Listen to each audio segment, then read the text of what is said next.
saya Kak Ed. Hai, nama saya Nur Syuhada. Apa yang saya faham mengenai peribahasa ialah suatu ayat yang ada bermaksud tersirat atau suatu susunan ayat yang dicipta oleh nenek dan atau atuk terdahulu. Peribahasa juga tercipta dari pengalaman kehidupan seharian masyarakat dahulu. Lepas tu, peribahasa juga wujud dari zaman dahulu yang digunakan oleh nenek moyang kita ataupun diwarisi generasi demi generasi sejak zaman dahulu. Apakah maksud etika dan peradaban? Etika adalah tadi tentang nilai dan tindakan manusia yang benar ataupun salah dalam konteks sosial, budaya dan moral. Etika mencuba untuk memahami prinsip-prinsip moral yang membimbing perilaku manusia dalam berinteraksi dengan orang lain dan lingkungan sekitarnya. Peradaban adalah suatu tingkat kemajuan sosial, budaya dan teknologi yang dicapai oleh suatu masyarakat tertentu. Peradaban mencakap aspek-aspek seperti seni, sastra, agama, politik, ilmu, pengetahuan, teknologi dan sebagainya, serta cara manusia berinteraksi dengan alam dan sesama manusia. Peradaban adalah dilihat sebagai ukuran kemajuan dan kualiti hidup manusia dalam satu masyarakat. Sekian, terima kasih. Sekejap, satu perlu boleh tak? Nanti di luar.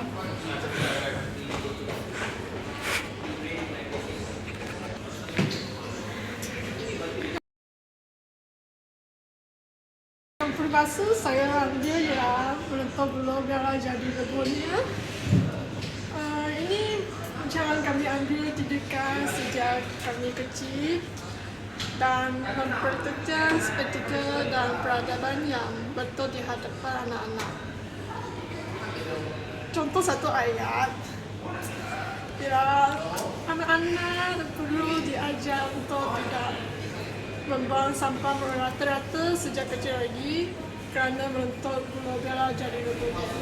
Bagi yang tak tahu, sebenarnya bulu pun boleh dimakan, tapi bukanlah makan bulu yang besar dan keras tu. Bulu yang dimaksud ialah bulu ketika masa muda atau dipanggil rebang.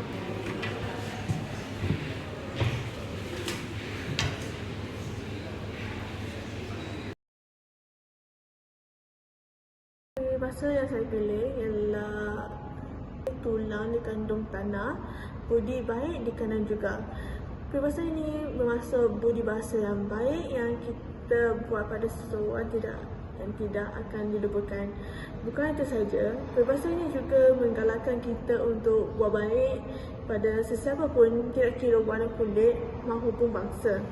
Perkara ini akan dikenal orang dengan lebih diganti dengan sifat tolong-menolong kita dengan masyarakat. Contoh yang terbaik kita boleh lihat adalah Pastor Ashraf Sinclair, di mana walaupun beliau sudah meninggal, dunia jasa beliau tidak akan dilupakan.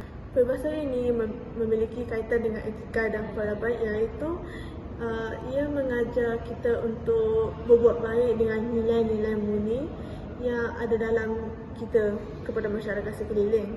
Sebagai rakyat Malaysia, tolong menolong adalah sebahagian dari nilai murni dalam diri kita. Sebagai contoh, apabila musim ketujuh menimpa di Pantai Timur, ramai rakyat Pantai Timur yang kehilangan tempat tinggal. Walau bagaimanapun, rakyat dari negeri lain, malahan kerabat diaja juga turun sama-sama memberikan pertolongan kepada mangsa banjir. Peribahasa yang saya pilih adalah terlajak perahu boleh diundur, terlajak kata buruk padanya. Peribahasa ini sangat terkenal dalam kalangan masyarakat Melayu. Maksud peribahasa ini adalah kita perlu menjaga tutur kata sebab tak nak mendatangkan masalah pada masa yang akan datang. Hal ini bermaksud apabila kita ingin berbicara atau bertutur dengan orang lain, kita kena pastikan perkara yang kita ingin katakan itu kena pada tempatnya ke tak.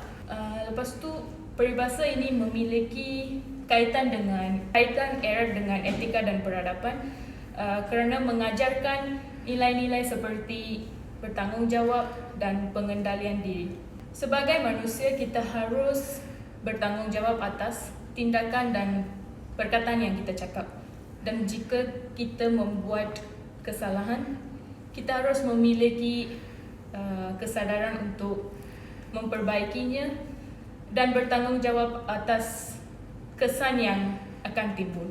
Dalam hal berbicara, kita harus bijak dan memiliki pengendalian diri kerana kata-kata yang keluar daripada mulut kita biasa sangat berkesan pada orang yang lain dan boleh menyakiti hati mereka atau tindakan yang kita buat pun menyakiti hati mereka. So, ikut resmi parti, makin berisi, makin menunduk. So, maksudnya, semakin berilmu atau tinggi pangkat, semakin merendahkan diri ataupun tidak sombong. So, apakah kaitan dengan EVP? Pada masa kini, semakin ramai orang yang berjaya pada usia muda ataupun sikap setengah orang berjaya ini adalah bersikap riak dengan harta yang diperoleh. Sikap meredah diri perlu ada dalam setiap di masyarakat.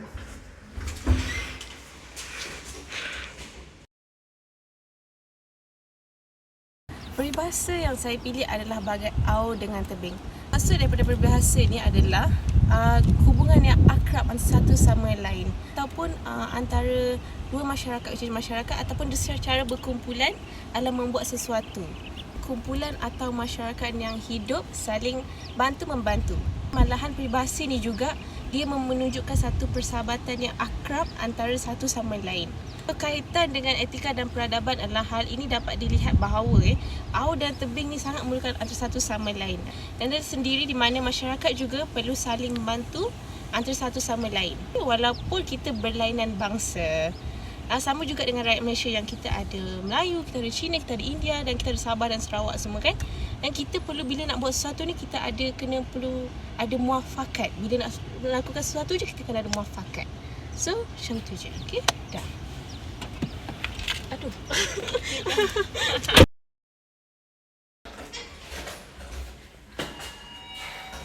Kesimpulan, peribahasa memberikan keselesaian dalam melestarikan konsep etika dan peradaban.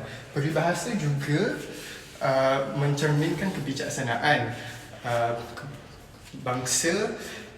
Peribahasa dapat menunjukkan bahawa bahasa Melayu merupakan bahasa yang indah.